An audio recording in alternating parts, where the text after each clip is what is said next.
Buenas tardes, bienvenidos a nuestro curso de redes. Voy a quitarme el cubrebocas. Bien, ahorita presento formalmente a Mario. Yo quiero justificar el tema del curso del día de hoy. Este curso es de redes. Nosotros somos una empresa de renta y de casa productora de eventos donde la parte principal es la tecnología audiovisual. Y bueno, se van a preguntar por qué redes, si la empresa o nuestro medio no se dedica a hacer redes informáticas para empresas. Pues bien, la justificación es la siguiente. Si hoy pudiéramos apagar, resetear el mundo audiovisual y volverlo a iniciar, todas las señales serían actualmente por red. Conforme la tecnología ha ido avanzando, hemos tenido diferentes tipos de señales, desde las análogas y por lo tanto desde cómo se generan las señales y por lo tanto hemos tenido sus características específicas de diferentes tipos de cables y todos sus accesorios, ¿no? Llámese amplificadores, llámese distribuidores, llámese switchers. Ha habido y existen todavía muchos de estos tipos de cableado que conviven actualmente con nosotros. No podemos hacer esto, es hipotético, lo que yo les comento de poder apagar un switch general y recomprar y rehacer todos los flujos de trabajo para que fuera todo en red. La verdad, eso no lo podemos hacer. Sin embargo, esa es la realidad ya de hoy y que va a seguir pasando en los siguientes años. Entonces, lo que tenemos que aprender nosotros como técnicos audiovisuales es entender lo que ya está pasando y lo que va a pasar. Al final del día, lo que vamos a manipular en el futuro o desde ya son señales digitales. Entonces, para las señales digitales, el tipo de cableado, el tipo de accesorio con el cual yo voy a distribuir esas señales, ya no es con el que normalmente estamos acostumbrados a trabajar, sobre todo cuando estamos acostumbrados a trabajar señales análogas. Anteriormente, por ejemplo, cuando quizá lo más cercano a equipos de los cuales era necesario utilizar redes, era porque teníamos una computadora y pudiéramos tener un software al cual yo podía accesar a través de internet y pues era como yo actualizaba mi software y era lo más que nosotros como técnicos audiovisuales era lo más que teníamos acceso en cuanto a redes, ¿no? Tener acceso a internet para bajar y actualizar un software de mi computadora o a lo mejor de algún switcher de video, algún equipo de audio, yo actualizaba mediante el cable de red, porque solamente en las limitantes que teníamos tecnológicamente hablando, solamente podíamos mandar instrucciones o softwares, ¿no? Era básicamente datos sin ser, y ahorita vamos a entrar al detalle con la exposición que tiene Mario, sin tener que ser estos paquetes de información sin ser muy grandes y bueno, y así era como, porque tenemos esa limitante del cableado, tenemos ese limitante de la compresión, por ejemplo, en video, ¿no? Entonces necesitábamos cables que no funcionaban en red. Actualmente la tecnología está creciendo. Por un lado tenemos cables de red más eficientes, ahorita les vamos a mostrar una tabla de velocidades, y por otro lado también tenemos compresores de video, por ejemplo, compresores de video, pero también sucede en el audio, en general en señales audiovisuales que ya no necesitan tuberías tan grandes, ¿verdad? Necesitan unas especificaciones que ahorita ya los cables de red fácilmente las pueden cumplir. Bien, esa es la justificación de este curso. Ahora sí, oficialmente doy la bienvenida a ingeniero Mario Mascorro, que es nuestro líder en el tema de tecnología y capacitación de la empresa, y pues vamos a escuchar muy atentos este curso. Gracias. Perdón, no me presenté, Luis Valverde, para los que no me conocen. Gracias por conectarse en Ciudad de México, en Guadalajara, y bueno, los que están remotos también aquí en Monterrey. Saludos. Bueno, agradezco la pequeña, no tan pequeña introducción de Luis. Bueno, ya me presentó. El día de hoy vamos a ver, para los que nos están acompañando en Zoom y los que estamos aquí presentes, vamos a ver un curso de redes que en realidad es básico. O sea, ¿por qué básico? Las redes son muy amplias. Bueno, me voy a quitar el cubrebocas para que se escuche mejor. Las redes son muy amplias. De hecho, hay certificaciones. Por ahí tiene Cisco, CCNA, CCIE, CCNP, que son certificaciones muy avanzadas que pues vemos las redes a mucha profundidad, protocolos, capas, modelos, etcétera. Para este caso en particular, para el área de audiovisual, Sí hay algunos términos o algunos temas de redes que son necesarios para entender cómo funciona un switcher a lo mejor conectado a red, una pantalla de LED, cómo se interconecta, consolas de audio que se pueden manejar inalámbricamente por un iPad, una laptop, etcétera, etcétera. Entonces, por eso es que es básico. Es decir, no vamos a profundizar en temas que a lo mejor un técnico en audiovisual no va a ver, como hablar de un firewall o meternos a hablar de servidores DNS, cosas que pues en realidad no se ven tanto como un técnico, pero bueno, se van a mencionar, ¿verdad? Pero que sepan que va enfocado específicamente sobre el giro audiovisual. Sin más, empezamos. Para empezar, bueno, ¿qué es una red? Bueno, hago un paréntesis a las personas que están aquí de manera presencial. Como sugerencia les dije que se trajeran alguna libreta para poder hacer apuntes. A los que nos están viendo en Zoom, de igual manera los invitaría a que puedan tener alguna libreta para hacer apuntes porque vamos a ver mucha teoría. Lamentablemente o afortunadamente, como lo quieran ver, las redes es mucha teoría y entender muchas cosas. Entonces, bueno, está abierta la invitación. Entonces, iniciando, una red es una interconexión entre dos computadoras. Eso es así, a términos muy generales, eso es una red.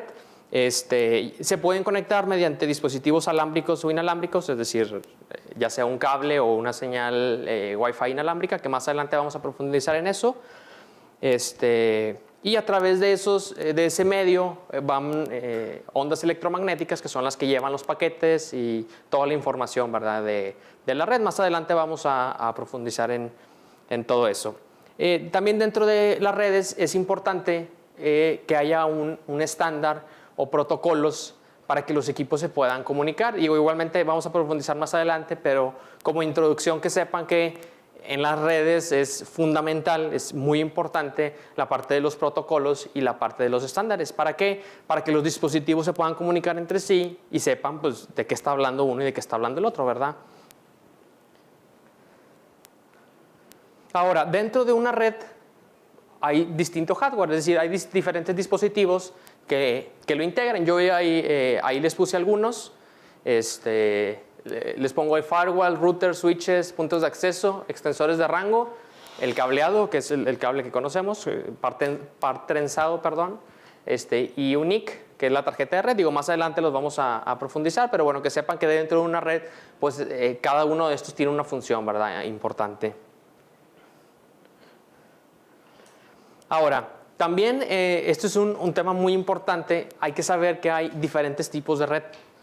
Depende el lugar y depende los requerimientos que tengas en tu escuela, en tu negocio, en tu empresa, en tu casa, en estadios, en universidades. Cada uno tiene diferentes necesidades y para ellos, con el paso del tiempo, se fueron creando diferentes tipos de redes. La más común es la LAN, se las enumeré ahí en primer lugar, que, bueno, todos los acrónimos que vienen ahí vienen del inglés.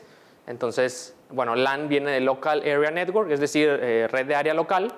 Y esa red de área local se limita a una zona pequeña como un edificio o una casa. Digo, ese es un término que se le da, pero digo, una LAN, hay muchas variables, ¿verdad? Pero para que nos entiendan es en un ambiente controlado. O sea, el uso más común es en nuestra casa, es en una pequeña oficina o mediana, pero es en esas dimensiones.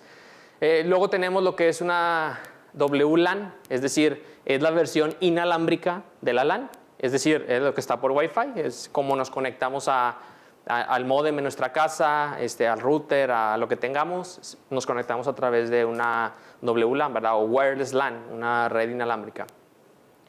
Tenemos también una CAN, que viene de Campus Area Network, y nos dice que conecta múltiples LAN en un área determinada, por ejemplo, una universidad. Es decir, en una universidad pues tenemos las diferentes facultades, la de ingeniería, la de contadores, la de economía, y cada una de esas escuelas, o llamémosle como departamentos, tiene su propia LAN, su propia red de área local en la que los maestros y los alumnos están en esa red.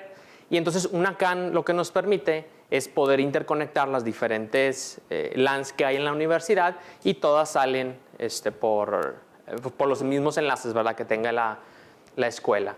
También tenemos una MAN, que viene de Metropolitan Area Network, una red de área metropolitana, que nos dice que es una red de comunicaciones en un área geográfica como una ciudad.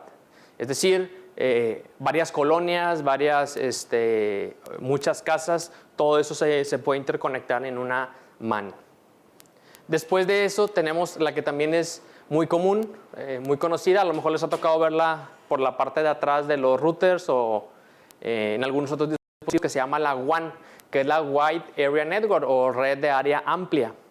Esta red nos dice que cubre un área geográficamente muy amplia como países, es decir, la WAN, una red WAN, es la que interconecta no solo ya ciudades, sino estados, es decir, ya nos vamos a lo grande. Por ahí les puse una notación que son los tiers.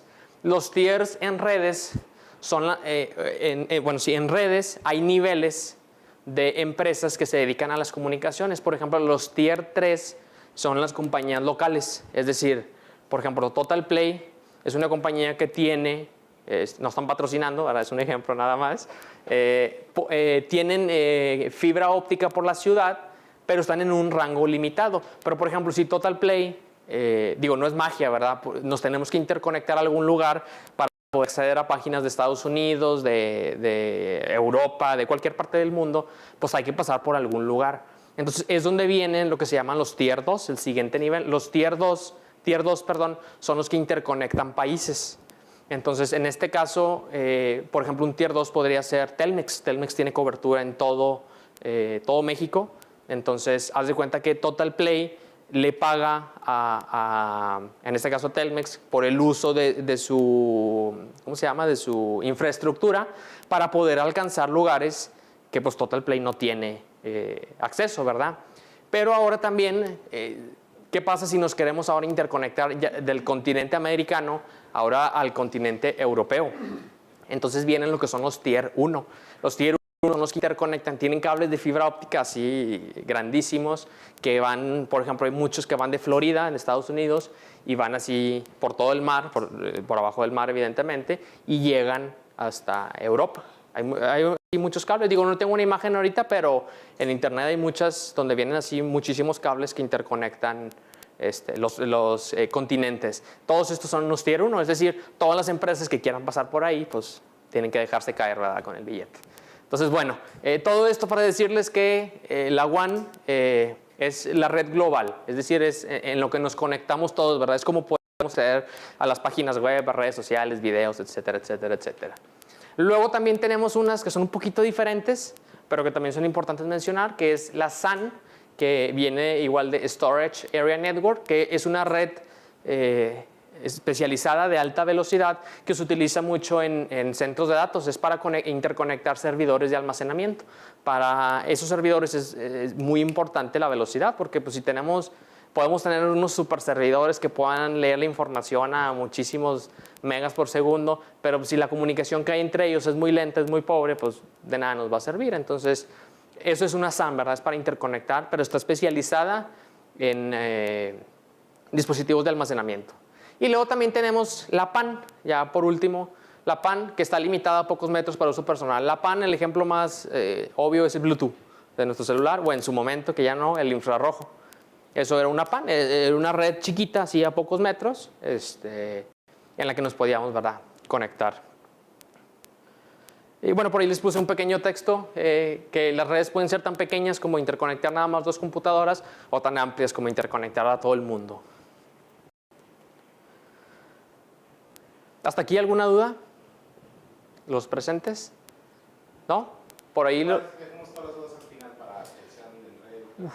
Bueno, entonces anoten sus dudas porque se les pueden olvidar. Todas las dudas que tengan las vemos entonces ahí al final. Bueno, y ahora que ya sabemos que hay tipos de redes, también hay topologías de red.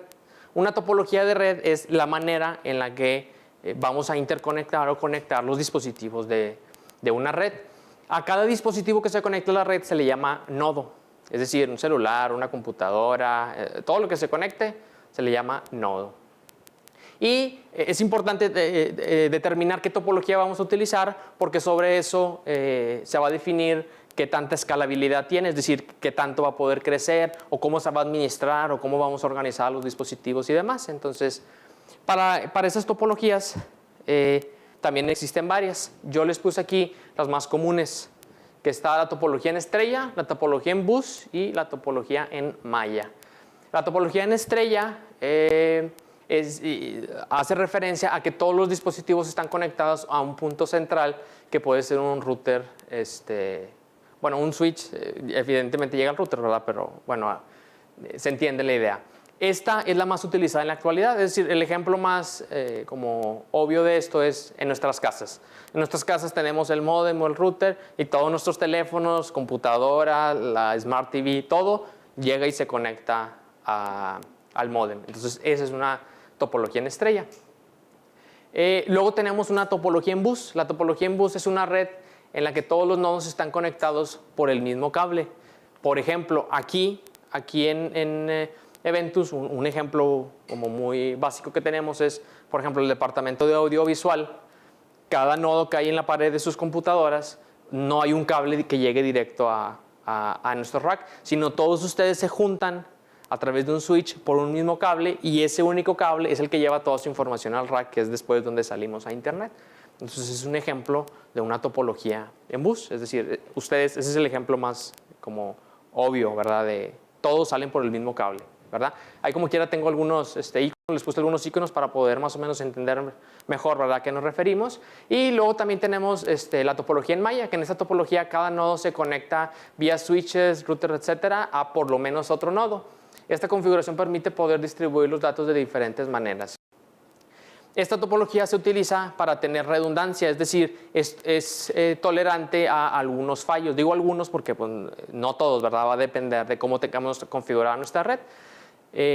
Esto se utiliza mucho, por ejemplo, en el Wi-Fi de universidades o de hoteles, en la que pues, tú vas avanzando, caminando o moviéndote alrededor de las instalaciones y tú no te diste cuenta en qué momento, pero en tu celular tú sigues teniendo internet. Es decir, tu celular o tu dispositivo ya agarró otra antena o otro access point en el que se conecta y tú sigues teniendo internet. No es como que avanzas 50 metros y me tengo que cambiar de red. Y luego avanzas, me tengo que volver a cambiar de red. Eso es una topología en malla, entonces en la que en cualquier punto tú te puedes estar conectando. La ventaja de las topologías es que en una red no estás limitado a solamente una. De hecho, por ejemplo, aquí en Eventus específicamente, la red utiliza las tres topologías. Es decir, por ejemplo, el departamento de administración está en topología estrella porque ellos sí, cada nodo llega a nuestro router. El departamento de audiovisual, como les hace un momento les conecté, van por el mismo cable. Y la tecnología en malla es, por ejemplo, el Wi-Fi, que es el ejemplo que les acabo de poner de las universidades. Aquí tenemos access point a lo largo de toda la oficina, entonces no importa si tú estás en la entrada o en el almacén hasta el fondo, tú sigues teniendo Wi-Fi en cualquier parte de la empresa. Entonces, esa es la ventaja. Hay más topologías, sin embargo, estas son como las más comunes.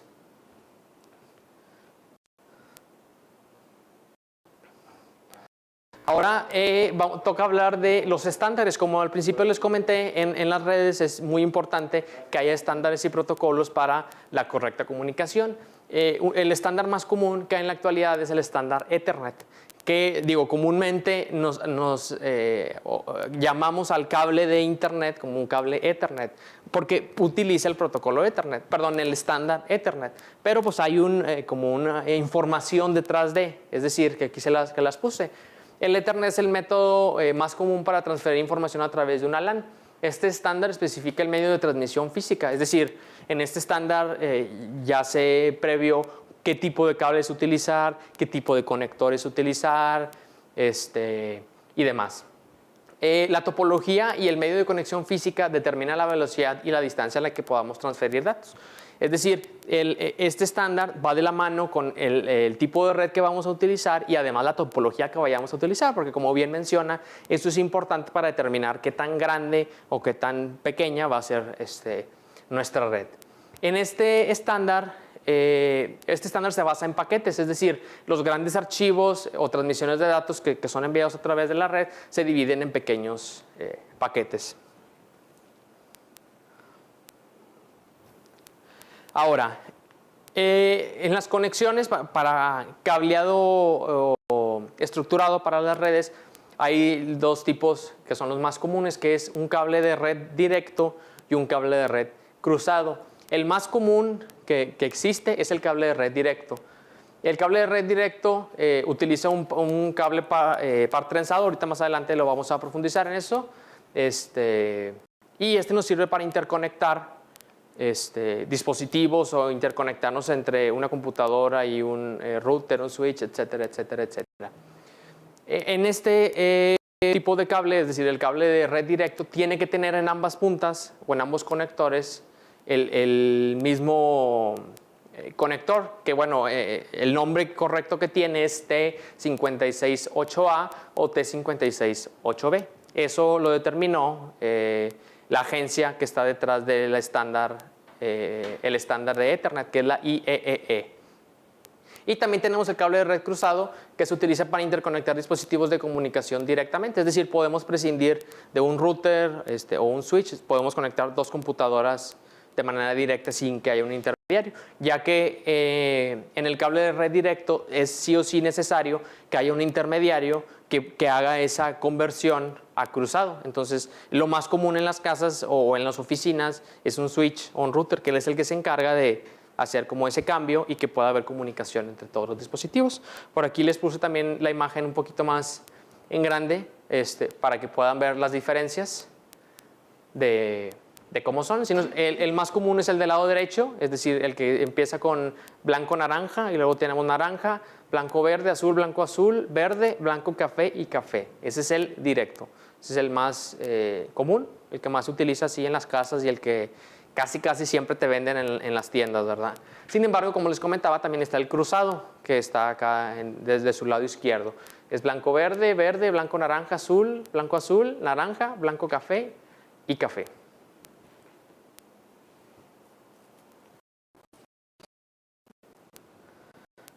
Ahora, ya que definimos, por ejemplo, vamos a suponer que vamos a utilizar un cable de red directo, también es importante considerar la categoría. La categoría nos limita a ciertas cosas y cierta transferencia de datos que pueda haber a través de ese cable. Entonces, a lo largo del tiempo han ido saliendo cada vez categorías más nuevas.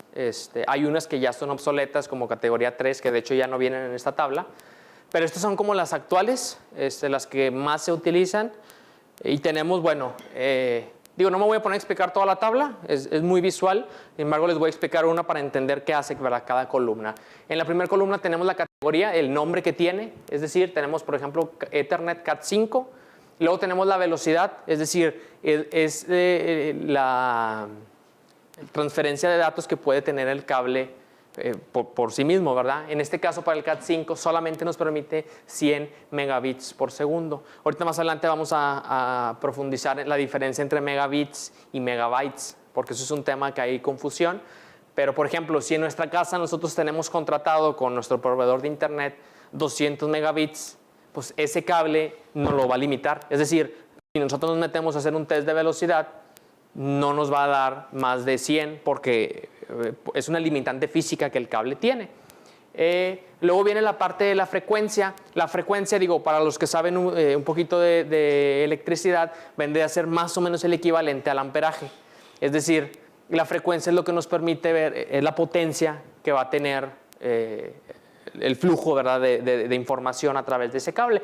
Entre más frecuencia tengamos, el tiro del cable de Ethernet va a poder ser más largo, es decir, vamos a poder llegar a muchos más metros.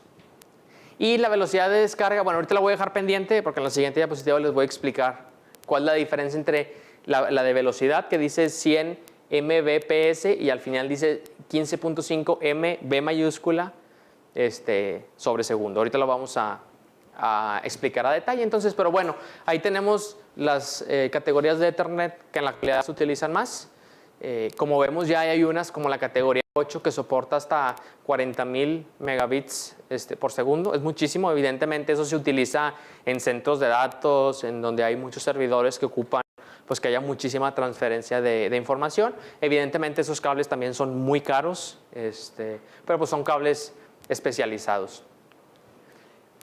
Por ahí les puse una foto en chiquito, bueno, a lo mejor no se alcanza a ver, pero en esa foto, en el cable viene impreso qué categoría es. En ese caso, el cable que les puse ahí dice Cat.5, es decir, es categoría 5.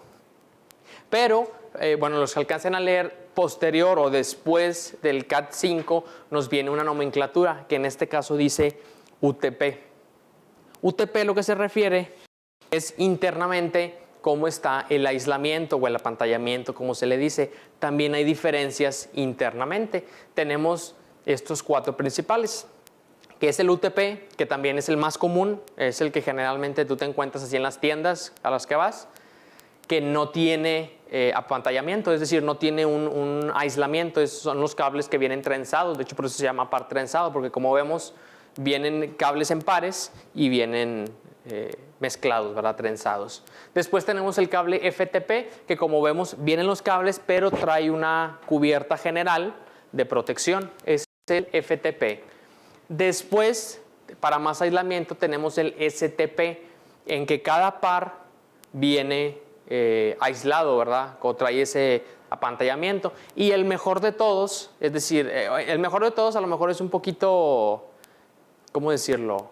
O sea, es el mejor, pero depende en qué lo vas a utilizar, ¿verdad? Si vas a en tu casa a conectar tu computadora directamente al módem o al router, pues no vas a comprarte un cable SFTP, que es el último, ¿verdad? Que viene con un apantallamiento acá entre cada par, pero aparte un apantallamiento, un aislamiento entre todos sus cables. Entonces también depende mucho, ¿verdad?, de qué uso le vayamos a dar. Por ejemplo, uno nos puede servir mucho para cuando a lo mejor vamos a tener vamos a conectar 2 bodegas industriales en las que a lo mejor el cable va a pasar por arriba, por los techos, en los que a lo mejor le va a dar el sol, a lo mejor va a estar en exterior, a lo mejor va a pasar cerca de cables eléctricos, que como sabemos los cables eléctricos generan un campo electromagnético que nos puede generar ahí interferencia y demás. Entonces, bueno, que sepan que existen diferentes tipos de cables, al igual que la tecnología, ¿verdad?, internamente de cada cablecito, como hace rato lo mencionamos. Entonces, todo esto se tiene que considerar para el uso, ¿verdad?, que nosotros le vayamos a dar, ¿verdad? Si vamos a hacer tiros muy largos, un tipo de cable; si va a ser tiros más cortos, otro, pero también depende mucho si va a ser en exterior, si va a ser para interior, si va a pasar cerca de cables eléctricos, etcétera, etcétera, etcétera. Aquí, bueno, esto es un tema muy importante, porque genera muchísima confusión la diferencia entre megabits por segundo y megabytes por segundo también. Megabits por segundo, es decir, el primer concepto que tenemos, es la velocidad que tienen los planes de internet, ya sea por fibra óptica o por coaxial, y se expresa siempre en megabits por segundo. Es decir, todos ustedes, o todos nosotros más bien, en nuestra casa, que tenemos contratado un proveedor de internet, Easy, Axtel, TotalPlay, el que tengamos, nos da 20 megas, nos da 30 megas, 50, 100, 200, 500, lo que nosotros tengamos contratados. Pero es importante distinguir que eso de lo que nos hablan es de megabits por segundo. Es decir, es la velocidad de transferencia que nosotros vamos a tener.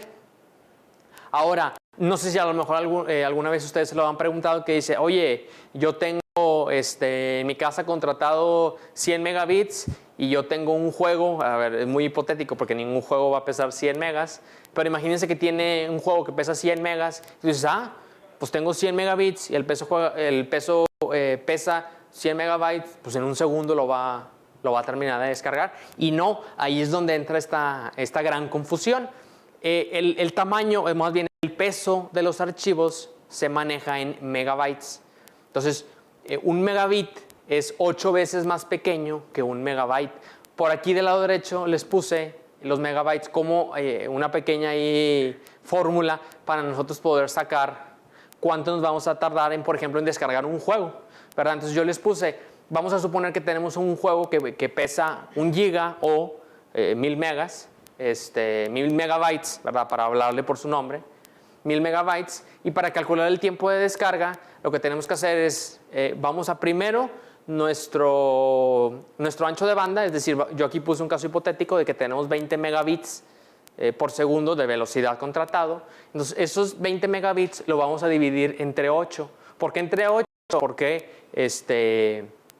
es lo que equivale de megabits a megabytes. Es decir, el megabit es 8 veces más pequeño que un megabyte. Entonces, por eso lo dividimos entre 8 y nos da a 2.5, pero si se dan cuenta ya es megabytes por segundo. Es decir, si nosotros tenemos una conexión de 20 megabits y estamos descargando a full, es decir, estamos utilizando todo el ancho de banda para descargar, que eso no pasa, o sea, nunca vamos a poder descargar a todo, hoy más adelante les explico por qué, pero en un caso hipotético que estuviéramos descargando hacia full, o sea, a la velocidad tope que tengamos, vamos a estar descargando 2.5 megabytes por segundo.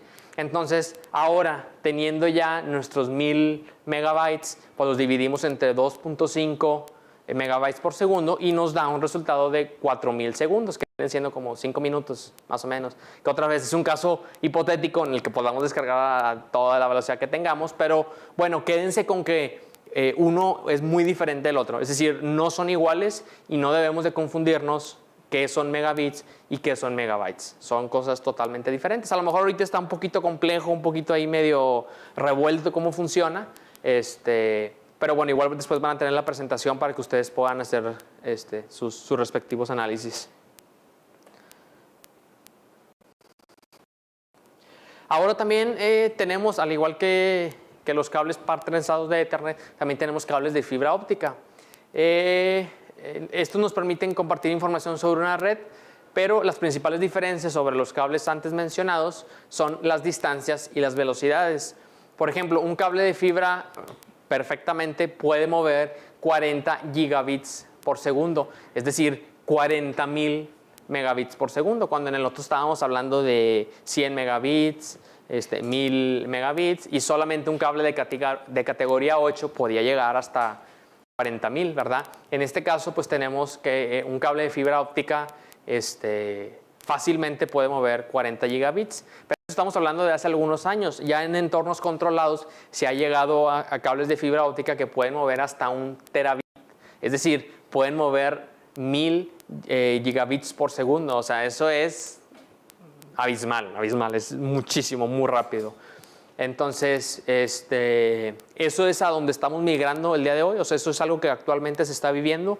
Ya, de hecho, la mayoría de los usuarios en sus casas les llega una línea de fibra óptica hasta su ONT o modem o router. Y a través de esa línea de fibra óptica es que nos llega el internet o la telefonía y la televisión, ¿verdad? Pero ya nos llega de una manera mucho más estable que hace algunos años se utilizaba por cable coaxial o por DSL, una línea telefónica, que pues los que les haya tocado sabrán que fallaba, llovía y fallaba, entraba una llamada y fallaba. Entonces eso ya ha ido desapareciendo hasta evolucionar al día de hoy, ¿verdad? Que ya tenemos líneas de fibra óptica.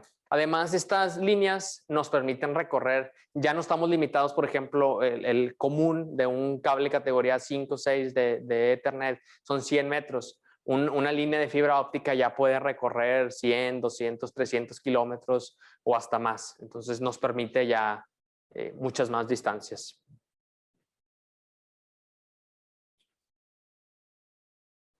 Ahora viene la parte de las conexiones inalámbricas. Además de poder transmitir señales a través del cableo físico, que es lo que acabamos de ver, también podemos transmitirlos de manera inalámbrica. Y para hacerlo de esa manera, pues también hay protocolos y también hay estándares. Como en un principio les decía, todo lo que está dentro de redes, todo tiene un porqué, todo está fundamentado, escrito, definido, porque los dispositivos tienen que, llamémosle, hablar el mismo lenguaje. O sea, si ponemos a dos dispositivos que hablan de diferente lenguaje, diferentes protocolos, no va a haber comunicación entre ellos, no van a saber de qué están hablando. Y estos protocolos también los define la IEEE, que es la agencia, ¿verdad?, que creó el estándar Ethernet, que es el que venimos revisando. Por ahí les puse una tablita que quedó un poquito chiquita por lo que veo, pero bueno, ahí les menciono a lo largo de los años, ahí viene el año, la tecnología y el año en que salió la tecnología, y ahí nos van diciendo las bandas. Por ejemplo, las más comunes en la actualidad es la banda de 2.4 GHz y la de 5 GHz. Cada una tiene sus diferentes limitantes. Por ejemplo, la de 5 GHz, que es como la más nueva, nos permite tener un ancho de banda o una velocidad más rápida de nuestro teléfono o nuestro dispositivo, pero a cambio de que sacrifica las distancias. Es decir, la de 5G, como comúnmente se le llama, nos permite tener velocidades mucho más rápidas, pero si hay una pared, si hay concreto, si es el piso de abajo y me quiero conectar desde arriba, el rendimiento baja abruptamente en cuanto a velocidad, porque es una red pensada para áreas abiertas, llamémosle, ¿verdad? Y estar cerca, ¿verdad?, de nuestro punto de acceso a nuestro router. Antes de eso estuvo la red de 2.4G. Esta red es un poquito más lenta, es decir, la limitante de velocidad es antes, es decir, está más limitada. No podemos alcanzar velocidades tan altas, pero a cambio es más potente. Es decir, puede atravesar paredes, puede atravesar pisos, puede atravesar concreto y que nos llegue el ancho de banda de una manera más correcta, más estándar.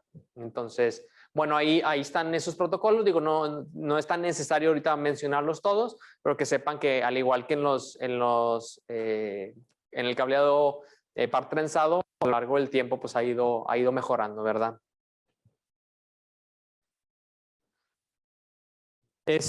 Ahora viene lo que son las bases de lo que hoy conocemos como el Internet. El Internet utiliza un modelo de referencia que se llama TCP/IP, que ahorita lo vamos a ver.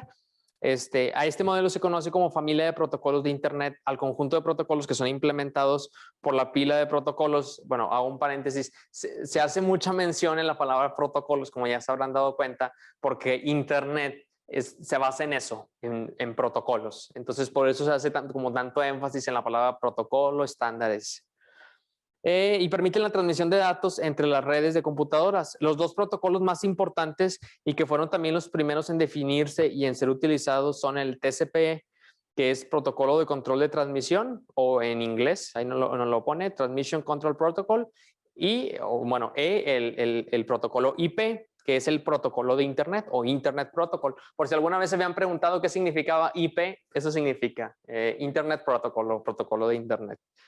De ahí que el modelo se denomine como TCP/IP, o como le decimos, es el modelo TCP/IP. Este modelo va muy de la mano con el modelo OSI. Yo aquí no se los comento porque no considero que ustedes como sea necesario profundizar para un área audiovisual. Sin embargo, nosotros como sistema sí tenemos que conocer cómo funciona, porque el modelo OSI se maneja por capas. Cada capa hace algo. Por ejemplo, yo aquí les puse el modelo TCP/IP porque es el más utilizado en la actualidad, y nada más tiene 4 capas. El OSI tiene más, tiene 7 capas. Entonces, si nos podemos dar cuenta en la tablita que les puse ahí, bueno, en la imagen que les puse ahí, cada capa tiene ciertos protocolos que a lo mejor les suenan algunos. Por ejemplo, en la capa de aplicación, la que está más arriba, es donde está, por ejemplo, en la tercer como cuadrito, ven que dice correo electrónico, SMTP, POP, WAMAP. Por ejemplo, aquí en Eventus, para dar de alta las cuentas de correo electrónico que tenemos en sus celulares, en sus iPads, en sus laptops, es necesario utilizar esos protocolos. Esos protocolos están sobre la capa de aplicación. También tenemos el FTP, el TFTP y, muy importante, el protocolo HTTP.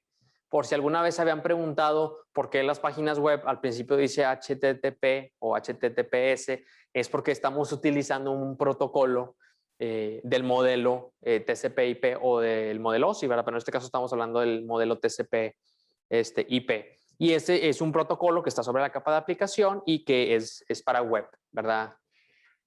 Más abajo tenemos la capa de transporte, que a ver, no me voy a detener a explicar exactamente qué hace cada capa y qué hace cada protocolo, pero bueno, que sepan que la red hoy en día no es así como que, sobres, ahí te va un paquete de comunicación, dime si lo recibiste ya. No, cuando un dispositivo envía un paquete, es decir, información o una imagen o lo que quieran ver, detrás de ahí las capas está haciendo cada una algo. Una define hacia dónde va, otra se encarga de ver que el paquete que se está enviando esté bien, otra va a definir por qué medio lo voy a enviar, es decir, si lo voy a enviar por Wi-Fi, si lo voy a enviar por cableado físico, otra determina a dónde lo voy a mandar, si va a ser por web, si va a ser por correo electrónico, o sea, todas esas variables, hay una capa que es la encargada de hacerlo, no es como que por magia las cosas pasen, ¿verdad? Esto es un tema, la verdad, muy, bueno, no muy complejo, pero sí es un poquito de sentarte a analizar porque cada capa tiene su chiste, cada una tiene el por qué lo hace, y cada una es igual de importante que la anterior. Si alguna de esas no funciona, el Internet como lo conocemos hoy en día no funcionaría. Entonces yo les recomiendo investigar sobre el modelo TCP/IP, que como les comentaba, es el más importante o en el que se basa el Internet hoy en día, y también el modelo OSI, es decir, OSI y latina. Porque el OSI es con el que se inició, pero el que actualmente se utiliza es el TCP/IP. Son como hermanos, sin embargo, pues el TCP/IP tiene menos capas que el OSI, pero sí es muy importante entender a lo mejor cómo es que están distribuidas, ¿verdad? Pero sí en conceptos generales que quédense con que cada capa hace algo, es decir, cómo se enruta, es decir, hacia dónde va, cómo lo voy a mandar, a través de qué medio, si me va a confirmar si le llegó o no le llegó, en caso de que no llegó, qué hago, en caso de que sí llegó, qué hago, todo eso está definido, ¿verdad? En este modelo. Puede ser que en este punto estén muy confundidos, no los culpo, yo también los tuve mucho en su momento. Es un tema difícil, es un tema un poquito complicado, pero es nada más de estudiar, es como en todo, ¿verdad? Hay que meternos un poquito, estudiar, leer un poquito, informarnos y poco a poco vamos comprendiendo cómo está todo. Pasamos a lo que son las NIC y las direcciones MAC. Para conectar a la red de un dispositivo es necesaria una interfaz de algún tipo. Es decir, pues para que mi computadora se conecte literal al router o al modem o a la ONT o a lo que tengamos, pues igualmente pues no es por arte de magia. Tiene que haber una interfaz, ya sea una interfaz que tenga la conexión física por la que yo voy a conectar el cable y de ahí me voy a interconectar, o una interfaz inalámbrica que tenga antenas que me permita tener la comunicación entre mi dispositivo y el access point o la antena, ¿verdad?, a la que nos estemos conectando. Entonces, a esta interfaz se le conoce como NIC, que viene de Network Interface Card. Todo lo que se conecta a Internet hoy en día tiene una NIC. Es decir, esta computadora que yo estoy utilizando para mandar la presentación tiene dos NIC. Es decir, la NIC en la que yo conecto físicamente el cable de red, y también tengo una NIC inalámbrica, que es a la que me puedo yo conectar, ¿verdad?, a los dispositivos. Pero así igual el celular, el iPad, todo tiene una NIC, impresoras, escáner, etcétera. Perdón. También tenemos lo que se le llama una MAC, que viene de Media Access Control. Esta es la dirección física de cada NIC, perdónenme. Esta dirección MAC es única en el mundo. Eso es un detalle importante. Cada NIC, o sea, cada interfaz, ¿verdad?, de red que tengamos, tiene una MAC única en el mundo. No se puede repetir. De hecho, también, como ya lo hemos visto, también hay protocolos para definir qué MAC va a tener cada dispositivo. Por ejemplo, los primeros números de la MAC, que son los que están ahí abajo, les puse dos ejemplos. Los primeros números se le asigna a diversos fabricantes y luego los siguientes números para qué tipo de dispositivo se trata. Entonces, vaya, también hay un estándar en cómo se asignan esas MAC. O sea, todo está muy, muy bien pensado para que el Internet funcione como debería, ¿verdad? Realmente hay una cantidad de protocolos y estándares. Nada, con eso quédense, nada de lo que conocemos hoy por Internet está porque sí o por arte de magia. Todo ha tenido muchísimos años de investigación, de sentarte a pensar, de analizar, de estandarizar cómo va a ser la comunicación.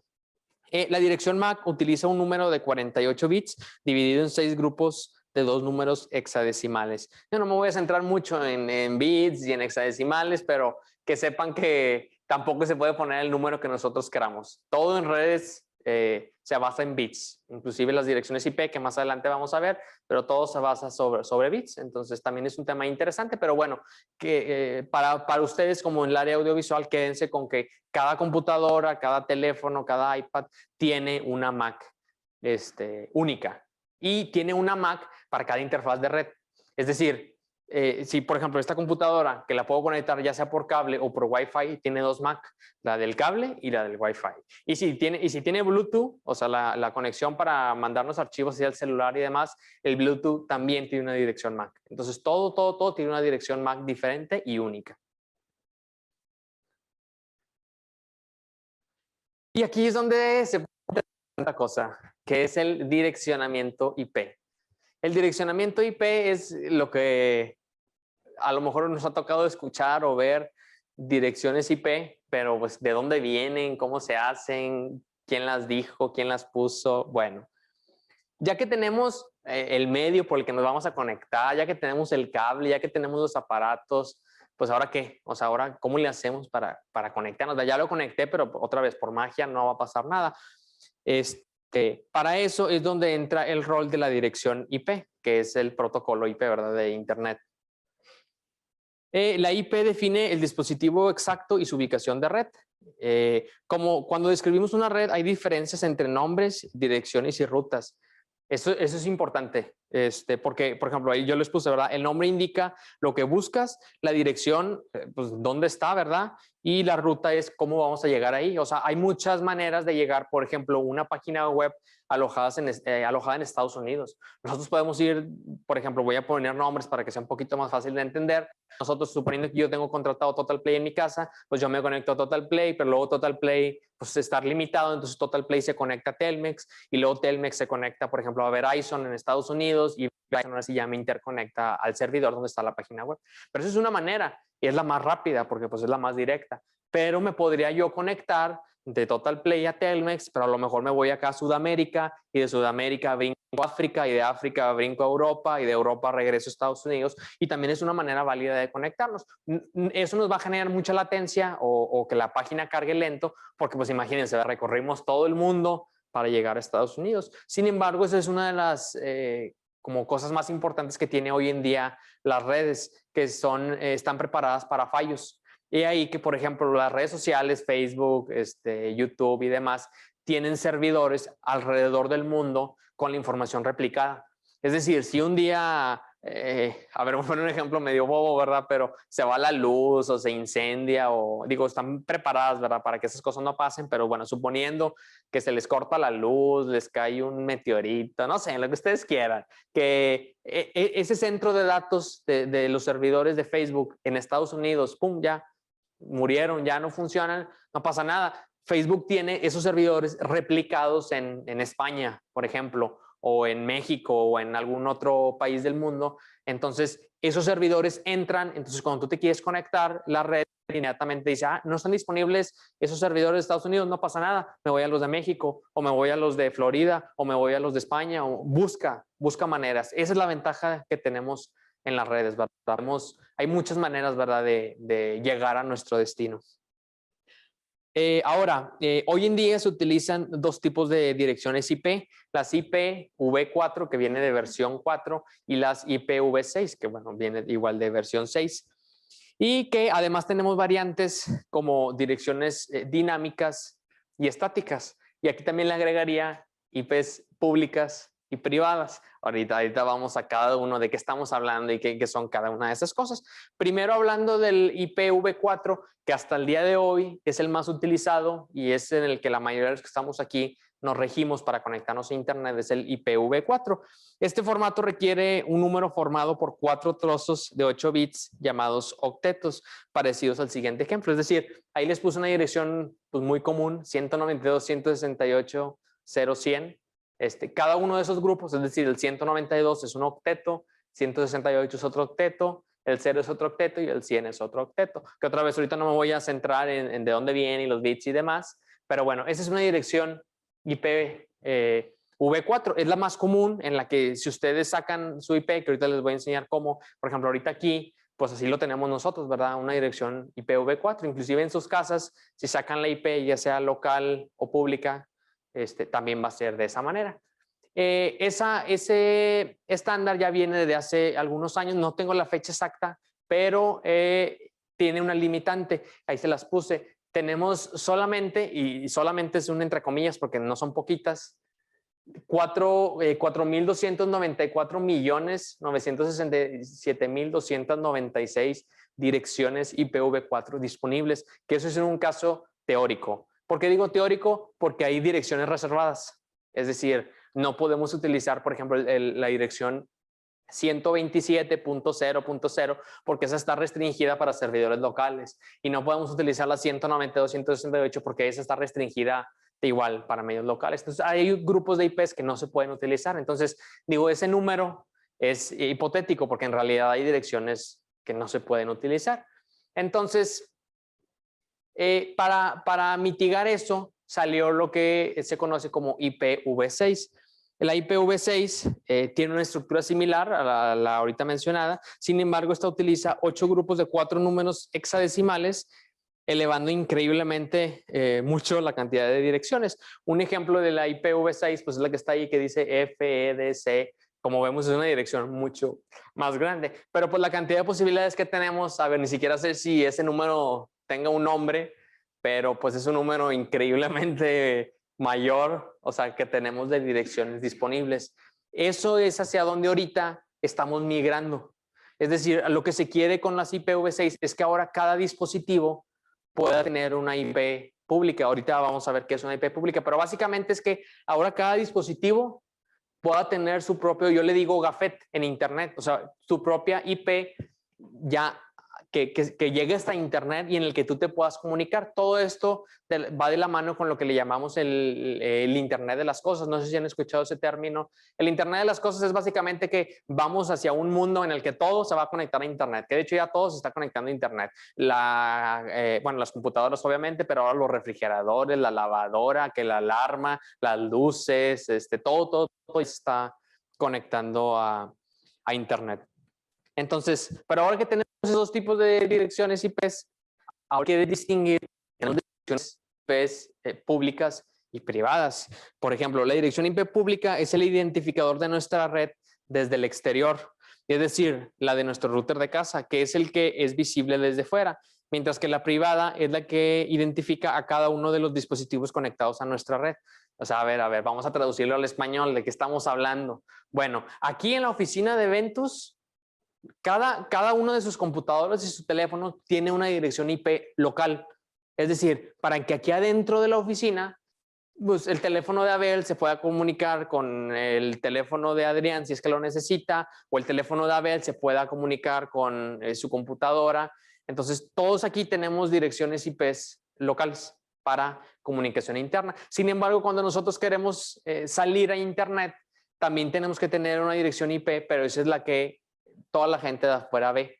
Esa dirección es una dirección IP pública. Es decir, todos nosotros aquí localmente tenemos una dirección IP local, ¿verdad? Como lo acabo de comentar. Pero cuando salimos a Internet, todos nos englobamos en una única dirección IP pública. Por ejemplo, ahí les puse 2 imágenes. Del lado izquierdo les puse cuál es la dirección IP pública que yo tenía cuando estaba haciendo esta presentación, y si se dan cuenta es 187, 189, 69.1. Esa es la dirección que la gente de afuera puede ver. Bueno, ¿y a qué me refiero con la gente de afuera? Les voy a poner un ejemplo, ¿verdad? Muy básico. Hemos visto muchas veces que en las películas de Hollywood y así, que los del FBI rastrean una computadora y a través de Internet de su IP pueden llegar hasta su casa. Bueno, eso no está fuera de la realidad. O sea, en realidad, teniendo la dirección IP de la persona, la dirección IP pública de la persona, nosotros podríamos llegar hasta la casa o el lugar donde esté la persona a la que estemos buscando. Digo, hay maneras, ¿verdad? Para llegar con triangulación, con información. Bueno, hay otras cosas que no son de esta clase, pero que sepan que esta dirección IP pública es la que la gente de fuera, es decir, alguien que sepa o que quiera saber nuestra información. Sí.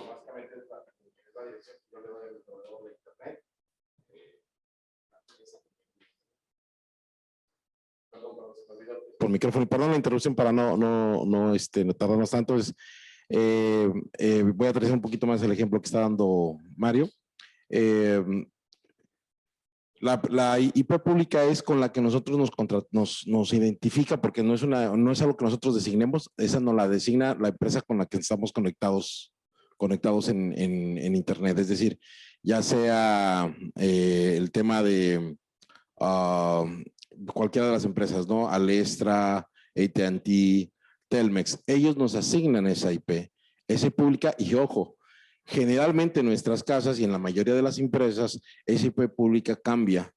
Cuando nosotros reseteamos ahorita nos va a explicar Mario cómo podemos ver nuestras IPs públicas. Cuando nosotros reseteamos el módem de la oficina de nuestra casa, muy probablemente la nueva IP pública cambie. ¿Sí? Es decir, es única para su uso, digamos, tiene un tiro, solamente se puede utilizar una a la vez, como en una casa, digamos, en una casa o en una empresa, pero va a cambiar. Algunas empresas muy especializadas, por ejemplo, en el manejo de datos, donde el manejo de datos es muy crítico, sí tienen IPs fijas, públicas y además fijas. Pero bueno, ya nada más lo quería redondear un poquito el comentario. Ya no te interrumpo, Mario. Okay. Sí, no pasa nada. Adelante, vamos. Bueno, precisamente iba para allá. Entonces, sí, para nada más importante que todo dispositivo que se conecte a Internet, y ya refiriéndonos a Internet como que salgamos, ¿verdad? De aquí de nuestra área local, necesita tener una dirección IP. ¿Por qué? Porque el protocolo TCP/IP así lo dicta, ¿verdad? Es el protocolo en el que nos basamos. Todo dispositivo tiene que tener una IP. Entonces, yo aquí les puse las maneras en las que podemos saber nuestra dirección IP local y dirección IP pública. Son diferentes, ¿verdad? Es importante saberlo. Ahora, por ahí en el chat de Zoom me pusieron un comentario muy interesante que dice que ya nos acabamos las direcciones IPv4. Y eso es real. Todas esas direcciones que eran muchas hace muchos años cuando se creó ese protocolo, pues decían, no, nunca nos las vamos a acabar, son muchísimas. Bueno, ya hace algunos años, fue por ahí de 2016, 2017, nos acabamos esas direcciones públicas IPv4. ¿Cuáles son esas direcciones? Pues las que se parecen, ¿verdad?, a esto. Esas direcciones que eran con las que nos regíamos, ya no hay. Entonces, pero cada día hay gente que sigue contratando a su proveedor un paquete de Internet. Entonces, ¿cómo le hacen ahora? Digo, es un tema más complejo, pero se llama lo que es natear redes. ¿Qué es natear? Es básicamente que esa IP que tengo ahí, haz de cuenta que la convierten como en un router y esa misma dirección IP se la asignan a 4, 5, 6, 7, 8, 10 clientes. Es decir, 10 clientes diferentes están utilizando la misma dirección IP pública. Realmente eso solamente es una resistencia al cambio. ¿Por qué digo una resistencia al cambio? Porque por eso se crearon las direcciones IPv6. Sin embargo, pues como eso va a requerir un cambio no tan drástico, pero no es tan pequeño en la manera en la que trabajan las comunicaciones. Entonces todavía las empresas están como que resistiendo un poquito a querer migrar a las direcciones IPv6. Entonces, por eso es que nacieron, como hace rato les comentaba, esta nueva variante, ¿verdad?, de direcciones IP. Ya hay empresas, por ejemplo, como Google, que ya están, todos sus computadores, todos sus dispositivos ya lo están manejando sobre direcciones IPv6. Entonces, es importante saber esas diferencias. ¿Hasta aquí alguna duda de esto, específicamente de esto? Vamos a darle.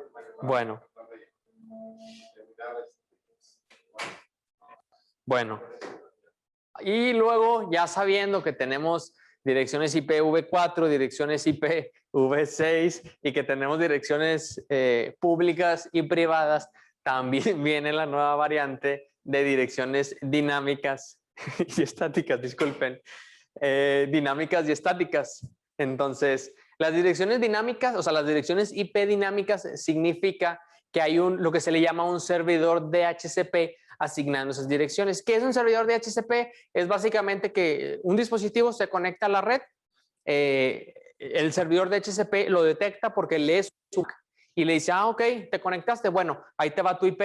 ¿Por qué? Porque es necesario que cada dispositivo tenga su IP. Entonces, ese servidor de DHCP es el que se encarga de ahí te va tu IP, ahí te va tu IP, ahí te va tu IP.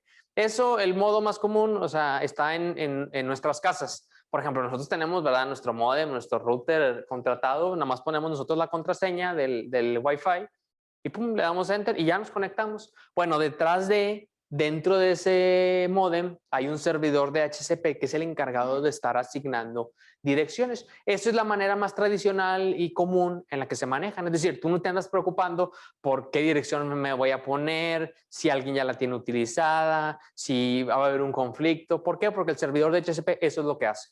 Eso está utilizado en el 95% de los casos. Sin embargo, también tenemos las direcciones estáticas. ¿Para qué nos sirven las direcciones estáticas? Bueno, Luis hace rato hizo un comentario muy importante sobre eso. Por ejemplo, aquí en Eventus nosotros tenemos un servidor que es para la parte de la facturación. Es un servidor en el que se conectan dos computadoras. Tiene sus módulos. Un módulo es de nóminas y otro módulo es precisamente de facturación. Sin embargo, no están dentro de la misma computadora. Entonces son diferentes equipos, ¿verdad? A esos equipos nosotros le tenemos que decir, ¿sabes qué? Tú te vas a conectar al servidor que tiene esta dirección IP. Entonces, nosotros en la computadora se lo configuramos. Pero imagínense que, siguiendo el ejemplo de Luis, se va la luz, desconectamos, se apaga, lo que ustedes quieran. Si ese servidor no tuviera una dirección estática asignada, ¿qué pasaría? Pues va a cambiar esa IP. Entonces, ¿qué va a pasar? Esta computadora que se tenía que conectar, te va a decir, no sé a dónde me tengo que conectar, no encuentro nadie, no puedo hacer esta conexión. Entonces, constantemente te estaría generando errores. Para eso es que se pueden asignar direcciones IPs estáticas. ¿Para qué? Para que si ocupas que un dispositivo no esté cambiando constantemente por cualquier razón, digo, los acabo de poner un ejemplo, pero hay muchas otras, podemos asignarle una IP estática.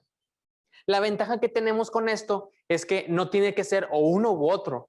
Podemos hacer un híbrido entre los dos. Por ejemplo, siguiendo el mismo ejemplo aquí en la oficina, yo aquí en la oficina tengo un servidor de DHCP de aproximadamente 50, 60 IPs. Es decir, cualquier teléfono que llegue y se conecte va a tener acceso a Internet.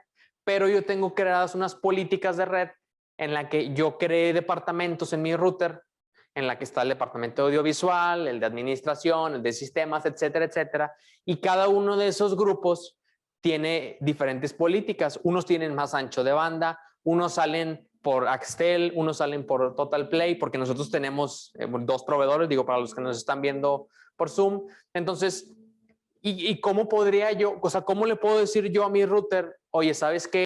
La computadora de Abel o la computadora de Adrián es del grupo de audiovisual. Ah, porque yo agarré las Macs de sus computadoras y yo se las cargué a mi router y les estoy asignando una IP estática dentro de un grupo. Entonces, esa IP estática me dice que no importa si Adrián se va por una semana de vacaciones y regresa, él va a seguir teniendo su dirección IP, por ejemplo, la .200, su terminación 200. O no importa si se fue a un evento y aquí se fue la luz y luego regresó, él sigue teniendo la 200. Entonces, eso a nosotros los de sistemas nos genera una red más estable, nos genera una red más organizada y que aparte nos permite asignar los permisos que cada departamento necesite. Es decir, el departamento de audiovisual no va a tener el mismo ancho de banda o la misma velocidad de internet que a lo mejor un almacén.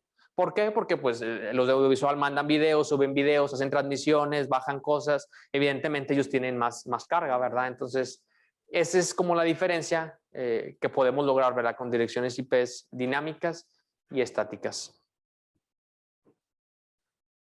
Ya no falta tanto, ya vamos a terminar. También cuando han asignado una IP, sobre todo estática, porque las dinámicas casi automáticamente hace todo esto, es la parte de la máscara de subred. La máscara de subred lo que nos dice es cuántas IPs, o más bien cuántos hosts, es decir, cuántos dispositivos puede soportar esa red. La más común es la que tiene en /24, está de la mitad un poquito para abajo, que es la 255, 255, 255.0. Esa es la estándar, la más común, la que casi se utiliza en todos lados, y esa nos dice que podemos tener 256 hosts, que otra vez eso es un teórico, porque en la práctica hay una dirección reservada para el router, hay una que, bueno, es la puerta de enlace, hay una dirección reservada para transmisión. Entonces, digo, eso es en la teoría, en la práctica son un poquito menos, pero bueno, ¿quién determina cuántos dispositivos pueden haber en una red? Es la puerta de enlace. A lo mejor dicen de que, a ver, ¿de qué me estás hablando? Por ejemplo, aquí en Eventus, juntando todos los teléfonos, todas las computadoras, todos los dispositivos, nosotros no pasamos de 250 direcciones IPs. Entonces nosotros aquí estamos utilizando la máscara de subred 255.255.255.0, que es la del /24. Pero por ejemplo, imagínense los bancos. Los bancos todos están, o sea, por ejemplo, Banorte, cada sucursal está interconectada. Es decir, ellos ahí localmente, ellos no administran su red. Ellos se conectan al corporativo o a su base central, donde generalmente está el departamento de sistemas, y desde ahí ellos están administrando la red. Pero a ver, ¿cuántos Banortes no hay en Nuevo León? ¿Cuántos no hay en México? Entonces, pues 256, bueno, 250 direcciones IPs, pues en tres sucursales ya te las acabaste. Entonces, ahí es donde viene a utilizar redes con muchísimos más dispositivos. Si nos vamos yendo para arriba, podemos ver que las IPs cada vez van creciendo más, ¿verdad? El que está arriba podemos tener 512, luego 1024, luego 2048 y así le seguimos. Eso está pensado para redes muy, muy, muy, muy grandes. Por ejemplo, en Google, o sea, en la empresa Google, ¿verdad? Ellos no tienen 50 trabajadores, tienen miles de trabajadores. Y si cada trabajador tiene por lo menos 3 IPs, el teléfono y el computador y demás, pues imagínense, hagan la multiplicación y faltan los servidores y faltan un chorro de cosas. Entonces ellos utilizan redes muy, muy, muy, muy amplias que permiten una cantidad de dispositivos muy, muy, muy amplia. Entonces, digo, es un tema más complejo. Aquí 255, 255.0, no salimos de ahí porque aquí no lo necesitamos. Realmente son conceptos, digo, que como conocimiento general, que sepan de dónde viene la máscara de subred, pero que sepan que aquí es lo tradicional, ¿verdad? Es diagonal 24. Ahora también viene uno importante, que también es como conocimiento general, no es como que aquí lo vayamos a mover mucho, pero es el famoso DNS o el Domain Name System. Esto es un servidor, bueno, son servidores, ¿verdad? A lo largo del mundo, pero utiliza una base de datos distribuida jerárquica que almacena información asociada a nombres de dominio en redes como Internet. Aunque como base de datos el DNS es capaz de asociar diferentes tipos de información a cada nombre, los usos más comunes son la asignación de nombres de dominio a direcciones IP y localización de servidores. A ver, ¿qué dijimos? ¿En qué idioma hablamos? Les puse un ejemplo muy, muy básico ahí abajo. Para nosotros nos metemos a nuestro navegador y bien fácil en la URL o en el área de link, nosotros ponemos www.google.com, le damos enter y llegamos a Google. En realidad, ese nombre, el nombre de dominio, en realidad está ligado a una IP, porque como hemos venido mencionando, todo lo que está en Internet requiere una IP. Pero imagínense estarse acordando de esa IP, que es la de Google, la 142.50.68.206. Si ustedes en su navegador ponen esa IP, los va a llevar a google.com. Pero imagínense estarse acordando la de Google, de la de Facebook, de la de YouTube, de la de... No, pues nuestra cabeza estaría saturada de direcciones IPs. Entonces, es ahí donde entran los DNS. El DNS tiene una base de datos en la que dice, el usuario puso google.com. A ver, déjame buscar mi base de datos, google.com. Google.com está direccionado a esta IP. Ok, pum, te lo regresa. Entonces, nosotros ya accedemos a la IP, ¿verdad? Que es a la que queremos acceder. En realidad, esto es para facilidad de nosotros los usuarios. O sea, eso es lo que hace. Digo, tiene muchos otros usos, pero el más común es ese, que cuando nosotros tecleemos en nuestro navegador google.com, nos lleve a la página de Google y no tengamos que andar poniendo las direcciones IPs. Pero sí que sepan que todos los dominios, o sea, facebook.com, youtube.com, google.com, están asociados a una dirección IP. Cuando crees un dominio te va a dar una IP. Te da una IP, así es. Y luego tenemos los dispositivos que hay en la red. Estos son los más comunes porque hay muchos otros. Tenemos el switch de red, que este dispositivo recolecta las direcciones MAC de todos los nodos y las guarda en su memoria. Cuando un dispositivo se quiere conectar a otro, el switch busca la dirección MAC. Este switch, bueno, como lo acabamos de leer, lo que nos permite es poder interconectar muchos dispositivos físicamente, ¿verdad? Nuestras conexiones. Y este switch se encarga de la comunicación entre los dispositivos, pero solamente la comunicación, es decir, un switch no da direcciones IPs, que es lo que decíamos hace rato. O sea, quien hace eso es el router, que ahorita lo vamos a ver, es el que sigue, pero el switch nada más sirve como medio de conexión. Hay también lo que se le llaman los bridges, los puentes, que son muy parecidos, son los hermanos. de los switches, nada más que la manera en la que mandan los datos o transfieren los datos entre sí internamente es ligeramente diferente, pero digo, nos quedamos con los switches. Los switches lo que nos permite es poder interconectar sí, muchos dispositivos, que haya comunicación entre ellos y aparte el switch está cascadeado, o es decir, está abajo del router, que es el que en realidad da direcciones IPs, ¿verdad? Entonces, eso es lo que nos permite. Luego tenemos lo que es el router. El router guían y dirigen los datos de red mediante paquetes que contienen varios tipos de datos como archivos, comunicaciones, transmisiones, y utiliza las capas del modelo TCP/IP. Es decir, el router, basándose en el protocolo TCP/IP que tiene capas y que cada capa hace algo, él es el encargado de, entre muchas cosas, asignar las direcciones IPs a todos los nodos que se quieran conectar, pero aparte es el encargado de darnos acceso a Internet. Es decir, él es el encargado de que él lee lo que nosotros queremos hacer, lo procesa en sus diferentes capas del modelo, en este caso TCP/IP, y ya lo asigna o lo manda hacia donde tiene que ir. Entonces, tiene varias funciones, son la verdad muy técnicas, no las quiero mencionar porque pues para no confundirnos, pero que sepan que un router no nada más da IPs o no nada más nos saca Internet, por decirlo de alguna manera, tiene muchísimas otras cosas internas que puede realizar. Y finalmente tenemos la parte de los access point, que el access point es diferente de un extensor de rango, que esos son muy comunes, sé que los venden así mucho como en las tiendas.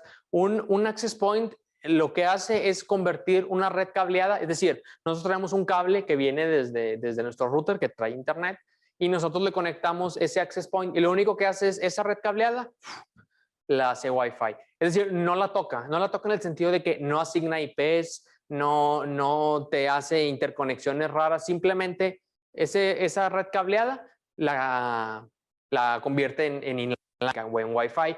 Quien sigue administrando todo, ¿quién es? Pues de dónde viene ese cable, que en este caso hay un switch y luego un router, que por ejemplo es el caso de aquí en la oficina, ¿verdad? Cada departamento tiene un nodo de internet, pero en realidad ese nodo trae un cable que viene desde el rack, donde nosotros tenemos todas nuestras conexiones, y desde allá es desde donde se les asignan sus IPs, donde se les da internet, donde ven por dónde, o sea, por qué proveedor de internet van a salir y demás. Diferente a un extensor de rango. Esto, como les decía ahorita, son muy comunes en las casas, que te lo venden de que, oye, es que yo tengo mi módem abajo en la entrada, pero arriba en mi cuarto no me llega el internet. Y dicen, no, mira, cómprate este extensor de rango, nada más lo conectas en tu cuarto y le dices a qué red conectarse y ahora arriba te crea una nueva red. Ojo con esto. Abajo vamos a suponer, se llama Infinitum 1 y nosotros ponemos nuestro extensor de rango arriba en nuestro cuarto, lo conectamos a la pared, pero ahora se llama TP-Link 50. Esa es la red que está arriba, que dices, qué incómodo que tengo que ir abajo y conéctate a la de Infinitum. Y tengo que ir arriba y conéctate a la de TP-Link. ¿Por qué? Porque ese es el funcionamiento como más básico de un extensor de rango. Es decir, te dice, ok, yo voy a intentar conectarme a inalámbricamente y el internet que yo pueda como obtener, yo lo recibo y yo te genero otra red acá. Muy diferente a una red mesh, que hace rato lo vimos, una topología en mesh, que es como lo tenemos aquí en la oficina. Aquí en la oficina no tenemos extensores de rango.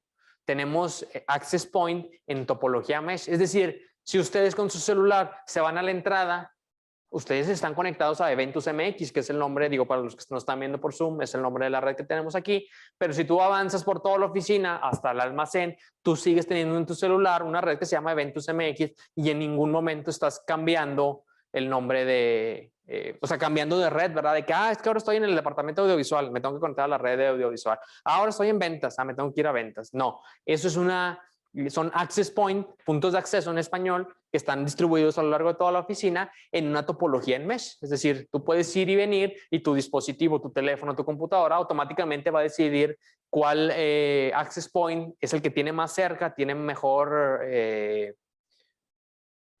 ¿cómo se llama? Mejor conexión, hay menos latencia, hay más velocidad y sobre ese se va a conectar. Pero puede ser el que está al lado de ti o puede ser el que está allá. Esa es la ventaja de una topología en mesh junto con access point. Entonces es una diferencia importante que digo en lo personal que me ha tocado mucho, que llenan su casa de extensores de rango y tienen como 5 redes, es decir, 5 nombres de red, o como le llamamos SSID, ¿verdad? Es el nombre de la red, que tiene cuarto 1, cuarto 2, patio, cocina, comedor, tienen así, que eso, lejos de ayudar, la verdad es que nada más saturan su casa de muchas señales, porque esa es otra cosa, digo, más avanzada en redes, que la parte de que pues todo lo inalámbrico tiene canales, es decir, tiene ondas electromagnéticas en las que pues chocan unas con otras, ¿verdad? Entonces no podemos tampoco meter 50 redes Wi-Fi porque se va a saturar. Eso se da mucho, por ejemplo, en condominios o edificios así de apartamentos o en aeropuertos. Como cada restaurante en un aeropuerto tiene su propio Wi-Fi, o sea, bueno, su propia red Wi-Fi, pero pues no nada más hay un restaurante, hay 40 restaurantes, en tu teléfono te aparecen 30 redes. Entonces, lejos de ayudarse entre todas, se están afectando a todas porque unas se están chocando con otras. Entonces, el rendimiento la velocidad de la red pues, se va en picada hacia abajo. Entonces, básicamente esto es todo lo de redes. Yo sé que son muchos conceptos, yo sé que son muchos términos. Traté de nada más tocar lo más general porque pues evidentemente hay muchísimas más cosas por mencionar. Pero pues bueno, no sé si tengan dudas. Mario, yo sí voy a pararme al lado tuyo para ver las dudas. Antes de pasar a las dudas y algo que yo les había comentado en el curso, si quieres, pásateme ahí, Sí. por favor, era el tema de, ok, y eso en el audiovisual aterrizadito a esta cámara, a que ya tenemos, te había comentado mucho de que le teníamos miedo a las mezcladoras digitales porque se nos desconectaban. ¿Qué nos puedes platicar acerca de eso? Claro. Bueno, precisamente gracias a todos estos conceptos y a la manera en la que nos comunicamos, que como les decía es la parte del direccionamiento con IPs, nosotros podemos, bueno, a lo largo del tiempo han ido buscando soluciones específicamente en el giro audiovisual para ver cómo poder prescindir de tanto cable, porque que llego hasta la fecha se da mucho, ¿verdad? Tenemos una cantidad de cables para conectar y conectar y conectar, que luego llegaba un punto en que si un cable fallaba para encontrar cuál es el que está mal era un problema. Entonces surgió un protocolo que lo desarrolló la empresa que se llama Newtek, que es el protocolo NDI.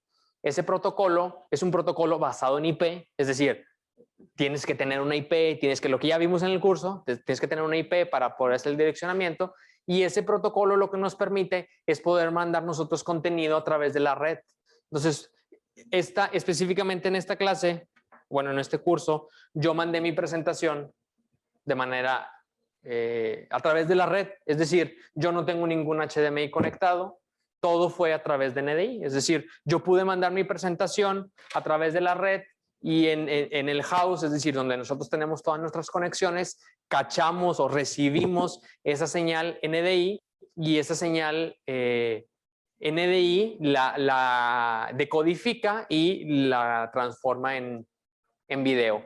Entonces, de esa manera yo pude mandar mi presentación, pero no es lo único. La cámara principal, es decir, la cámara que ahorita me está grabando, esa cámara también está por NDI. Es decir, digo, no lo pueden ver, ¿verdad? Porque es la misma cámara, pero esa cámara no tiene un cable HDMI y no tiene un cable SDI conectado directo a nuestro house, en donde están nuestros switchers, sino sale el cable HDMI a un encoder, es decir, que transforma la señal HDMI en NDI, lo meto en una red local que yo creé aquí, y igualmente en el switcher yo le digo, ¿sabes qué? Agarra la señal de esa cámara que está por NDI y métela en mi flujo de trabajo. Entonces, de esa manera yo tengo esas dos cámaras, bueno, la cámara que me está grabando y la presentación de mi computadora lo pude mandar a través de la red, pero no es lo único. Esta cámara que tengo aquí a un lado, esta cámara es una cámara precisamente de la marca Newtek, que también es una cámara robótica, es decir, nos permite nosotros poder moverla, nos permite tener diferentes tomas. Por ejemplo, yo aquí tengo unas listas, ¿me la pueden poner tanto en la transmisión? Miren, yo aquí tengo unos presets guardados, donde ustedes, bueno, ahí se pueden ver a sí mismos, y se va a crear un bucle, ¿verdad? Pero bueno, que sepan, ¿verdad? Que yo puedo grabar diferentes tomas y todo esto, tanto la comunicación, porque la comunicación yo lo estoy haciendo a través de mi celular. Es decir, yo aquí estoy accediendo a la dirección IP de la cámara. Por aquí me van a hacer un close-up. Ahí va, ahí va. Ahí, ok. A través de aquí, yo realmente estoy conectado a la IP que me da en este caso la cámara robótica, y yo aquí tengo una serie, ¿verdad?, de controles en las que puedo manejar la cámara, guardar presets, moverla y demás, pero todo eso es por NDI. Entonces, en conclusión, respondiendo a la pregunta, las redes nos permiten ya no solo conectarnos a internet, que eso es algo que hacemos normalmente, sino de manera local nosotros ya podemos mandar contenidos, podemos mandar audios, podemos mandar videos, como es este caso, presentaciones de PowerPoint, cámaras, etcétera, etcétera, etcétera. Bien, si se fijan ahorita en este es donde se pone más interesante y quisiéramos retomar toda la información que Mario nos dio. Esta información se va a quedar en YouTube, la vamos a subir entre el día de hoy, seguramente ya para mañana va a estar disponible. Todo este tema es hacerlos reflexionar sobre lo padre lo que viene, ¿no? O sea, ahorita lo que les acaba de mostrar con la cámara robótica Mario, es que en un solo cable, ahora ya en un solo cable, la cámara no nada más está mandando señal, sino también le estamos mandando las instrucciones de qué es lo que quiero que haga. Y es más, hasta la energía. Es decir, esta cámara, por ejemplo, ya no necesita, es opcional, si no estamos utilizando el protocolo NDI, ¿sí? Es opcional el cable de corriente. ¿Sí? A ver si podemos enfocarla, por favor. Sí. La vamos a enfocar. Sí. Y esta cámara, por ejemplo, ya no tiene un cable de corriente, no están viendo un HDMI, no están viendo un SDI. Pareciera muy complejo y decir, ¿para qué me complico la vida en estar transformando formatos de video que hay que entender desde que la cámara cómo captura, si es análoga o digital mi cámara, y luego decir de HDMI o de SDI o de DVI o de DVI-D voy a pasar a NDI? Qué complejo, ¿por qué lo hago? Nos abre panoramas, Mario, nos abre panoramas muy importantes, no nada más que ya nada más es un solo cable, sino por ejemplo nos empieza a abrir espacios a limitantes físicos que teníamos. Por ejemplo, si actualmente yo tengo un ATEM Mini, el ATEM Mini, por ejemplo, tiene 4 inputs. Es decir, para una producción audiovisual, un evento audiovisual, si yo tengo un ATEM Mini y ya me contratan 3 cámaras, por ejemplo, el cliente, la producción requiere 3 cámaras y necesito conectar 2 computadoras para contenidos, en un PowerPoint y en otra videos, pues ya mi ATEM ya no funciona, ¿no? Ok, pues compro un ATEM más grande, ahí de 8 y pudiera haber hasta de 16, pero el equipo el flujo de trabajo va a ser cada vez más complicado. Al meterlo por red, esas limitantes ya no existen. Si existen switchers que manejan esos protocolos, insisto, esos protocolos son estándares, es la forma de cómo se comunican, que ya me permiten meter señales de diferentes inputs que pueden ser cámaras o que pueden ser computadoras, lo que acabamos de hacer. Aquí tengo esta interfase. Por ejemplo, esta cámara de forma nativa, es decir, desde su concepción y construcción, ya sale por NDI, ¿verdad? Pero como les comenté, no puedo apagar el mundo y prenderlo y decir todo en este mundo ya es NDI o todo va a estar por red. Como todavía las cámaras profesionales, la gran mayoría se están yendo por SDI, en algunos casos HDMI, pues venden estos encoders, vamos, para en nuestro idioma más común de audiovisual, y así lo entendemos, es un convertidor, como cuando convertimos una señal análoga digital o cuando convertimos de HDMI a SDI. Y bueno, hay encoders de diferentes marcas y de diferentes tipos que me hacen de ida y vuelta, o sea, van de SDI, HDMI a NDI, porque a lo mejor mi switcher solamente tiene entradas por red, las NDI, o puede ser al revés, ¿verdad? Y también hay unos que son direccionales, es decir, que ya me hacen como cuando teníamos los convertidores de Blackmagic. Bueno, pues también ya hay quien me lo hace de forma bidireccional, ¿no? No al mismo tiempo, pero sí puede convertirlo de un formato a otro y viceversa. Bien, esto estamos casi que cerrando el tema. Antes de cerrar, Mario, por ejemplo, ya hablamos en el caso de video. Aquí no tenemos una mezcladora ahorita física, pero una pregunta que yo te hacía y que tiene que ver con por qué nace la intención de enterarnos un poquito más y de perder el miedo a la tecnología y ver más bien los beneficios. Tenemos una serie de mezcladoras que tienen la posibilidad, por ejemplo, la marca Allen Heat tiene sus botones físicos, que a lo mejor contra eso, y eso no es el tema de este curso, pues nos gustan los botones físicos, nos da un mejor control, una sensación de que lo que estoy moviendo en cuanto a parámetros de mi consola me da una mejor sensación, ¿no?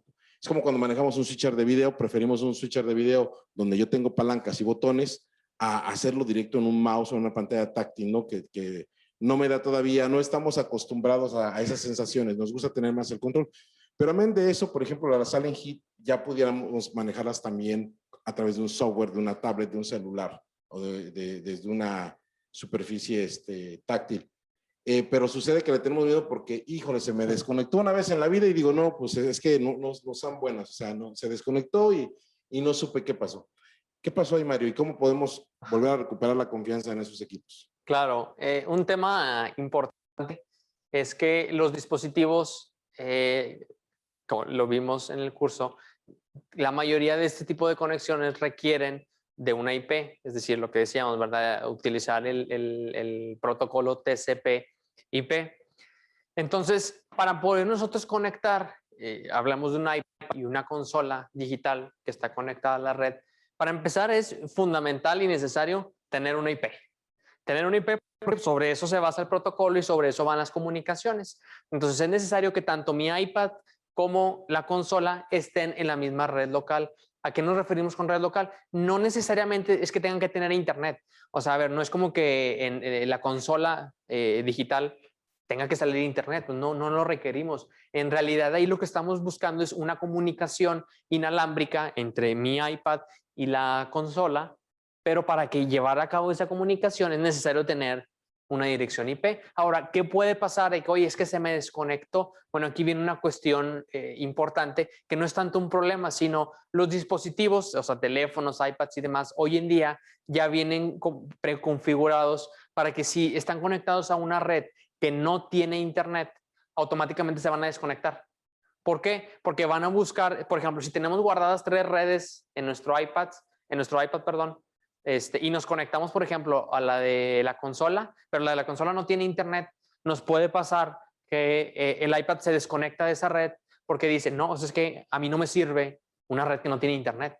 Porque los dispositivos están pensados para utilizarlos en internet, ¿verdad? Hoy en día, pues quieres que tu teléfono tenga internet, ¿verdad? No quieres andar batallando si tiene o no tiene. Entonces, esa es una cuestión que nos puede llegar a pasar si, por ejemplo, estamos manejando en un entorno local en el que tanto el iPad como la consola están conectadas a una red que no tiene internet. Eso solamente pasaría, es decir, que se nos desconecte, solamente pasaría si a la par, es decir, si donde estamos detecta 2 redes que tengamos guardadas. Por ejemplo, tengo la red Eventus 1 que sí sale a internet y tengo la red consola Allen Heat que no tiene internet y tenemos las 2 redes guardadas en nuestro iPad.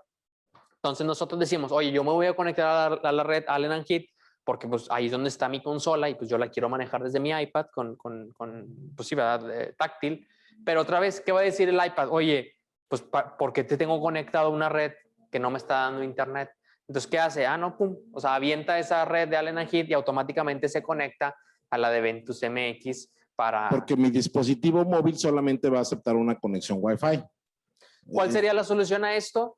Para que no nos pasara eso es asegurarnos de que si vamos a estar en un entorno así en el que tenemos varias redes y queremos una seguridad es borrar las redes Wi-Fi que estén a nuestro alrededor que sí tengan internet. Es decir, si yo estoy, por ejemplo, yo estuviera aquí. Pero las borro de mi dispositivo. De tu dispositivo, claro, sí. Es decir, para que se conecte automáticamente o bien deshabilitar en las opciones de los iPads y los teléfonos hay una función que dice conectarme automáticamente. Entonces nada más la apagamos como esa función de conectar automáticamente y ya nuestro iPad o nuestro teléfono o lo que sea ya no tiene por qué desconectarse. Yo pongo mucho el ejemplo de, porque en ocasiones preguntan, oye, no, es que se me va a desconectar. Es como cuando yo me estoy peleando en casa y siempre gana mi esposa, ¿verdad? Cuando tenemos los dos conectados a la misma bocina el Bluetooth. Entonces, de repente, yo quiero poner música pero ella ya se conectó. Entonces, ella, ¿qué tiene que hacer? Porque ya no me, como nada más permite una conexión, ella tiene que ponerse o en modo avión o desconectar el Bluetooth. O sea, no quisiera entrar a temas tan técnicos porque eso finalmente es la tarea. Aquí nada más nos venimos a darle las bases y los queremos invitar y les queremos inyectar curiosidad para invitarlos a tocar los equipos. Porque ahora sí, yo creo que con esta respuesta, que yo me la quedo, me voy a explicar a lo que dice Mario es, tengo que mover algún parámetro en mi iPad o en mi tablet para que no se desconecte a mi equipo físico, ¿verdad? Como no lo sabíamos y no lo habíamos investigado, un buen día se nos desconectó, nos dio miedo, no supimos por qué y pensamos que una interferencia, un pitufo o algo hizo que se desconectara nuestro medio inalámbrico de nuestra consola. Y lo mismo puede pasar pues con muchos temas de este tipo, ¿no? Entonces, realmente lo que nos faltaba era meternos un poco más y, insisto, y con esto vamos a terminar, Mario, muchos temas que yo los invito a revisar desde por qué IP, Internet, Protocol, desde qué es la diferencia entre un hub, un switch, un modem, etcétera. O sea, para que no se les haga ajeno, realmente en Internet está toda la información. Aquí se las está dejando también Mario, en este mismo video les va a servir como consulta, pero lo más importante siempre va a ser tocar los equipos y manejarlos, ¿verdad? Investigarles, tocarlos. Yo les he comentado que por picarle a los equipos no se van a echar a perder, entonces esa es la tarea. En la parte comercial, porque aquí yo sé que también lo está viendo, no nada más el área técnica, sino también viene en la parte comercial, pues es para que imagínense el tipo de eventos y de producciones que vamos a poder hacer ahora que como empresa estandaricemos también flujos de trabajo, que para eso vamos, y eso será otro tema de otro video, donde se establecen flujos de trabajo, donde ya estemos corriendo sobre protocolos IP todos nuestros inputs, ¿no?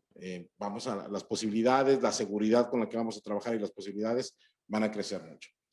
Agradecemos a Mario Mascorro su gran ponencia. Una pregunta solamente, que fue muy al principio, Uriel Ortiz de la Ciudad de México, en ese momento yo estaba volteando a ver mi celular y preguntó, ¿cuál de los dos es mejor, el tipo A o el tipo B? Me imagino que estaban hablando del cableado. Para el cruzado y el directo. Es que se utiliza en cosas diferentes. Es decir, lo mencionaba en un principio, el cruzado es para poder interconectar, por ejemplo, dos computadoras sin intermediario. Es decir, computadora A, computadora B. Eso es un cable cruzado. Pero hoy en día la verdad es que por cómo están hechas las redes, por ejemplo, esta computadora va y se conecta a un switch y si yo, por ejemplo, me quiero conectar de esta computadora a un celular, el switch o el hub o el bridge es el que se encarga de hacer como internamente o de manera lógica como o sea, cruza la información. Haz de cuenta que internamente simula un cable cruzado, pero ya lo hace ese dispositivo. Entonces, la respuesta es no hay uno mejor, depende de lo que vayas a utilizar, de la misma manera que la categoría del cable. O sea, va a depender de tu flujo de trabajo, ¿verdad? Bien, seguramente va a haber una versión 2, porque ya va a ser más hands-on, más sobre equipos, cómo es que hicimos esta red, por ejemplo, que no hay tiempo de revisarla. Ya va a ser cómo conectamos los equipos y tal en una siguiente sesión, ¿vale? Ya no tenemos preguntas, nos quedamos aquí en la sala, los técnicos, y despedimos la transmisión. Gracias, Mario, nuevamente. Gracias. Chao. Para servirles. Gracias, México. Gracias, Guadalajara. Chao.